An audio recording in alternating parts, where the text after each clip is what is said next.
अपने आप को अकेला, अनाथ, लाचार, मुझे किसी सपोर्ट नहीं की, मुझे लोगों ने नकार दिया, मुझे लोगों ने गलत समझा। हम ऐसी फीलिंग्स में अपनी लाइफ जीते हैं। लेकिन मैं आप में से हर एक को कहना चाहता हूँ, जैसे वो स्त्री के पास गया था, वो आपके पास भी आया है और वो आपके साथ है। हो सकता है इस समय भी आप उसकी प्रेजेंस को फील कर रहे हैं जब मैं बात कर रहा हूँ। मैं आप में से हर एक को कहना चाहता हूँ, वो आपसे प्यार करता है। उसने आपको कभी अकेला नहीं छोड़ा है। इसलिए उसने कहा मन फिराओ क्योंकि राज्य निकट है। जब आप मन फिराएंगे, वो आपके बिल्कुल करीब है, वो आपसे प्यार करता है। और आज वही परमेश्वर आपसे कुछ बात करना चाहता है। इस समय आपकी स्क्रीन पर एक वर्ड है, उत्पत्ति 1 अध्याय उसका 2 वचन। पृथ्वी बेडोल और सुनसान पड़ी थी और गहरे जल के ऊपर अंधियारा था तथा परमेश्वर का आत्मा जल के ऊपर मंडराता था। हम जानते हैं कि किस तरह से परमेश्वर ने इस सृष्टि को बनाया। बाइबल कहती है परमेश्वर ने इस दुनिया को बनाया।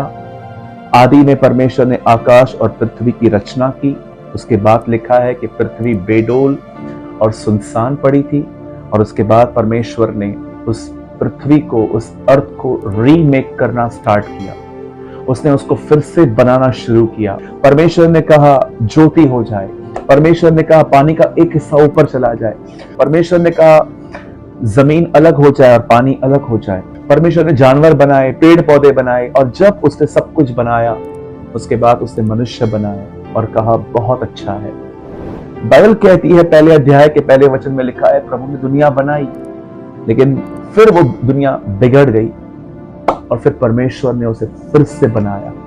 हम जानते हैं कि दुनिया इसलिए बिगड़ी क्योंकि 1 और 2 वचन के बीच में कुछ हुआ था जो वहां नहीं लिखा है। शैतान गिरा और पृथ्वी अंधकारमय हो गई और परमेश्वर ने उसी पृथ्वी को ऐसा बनाया कि उसने अंत में कहा ये तो बहुत खूबसूरत है।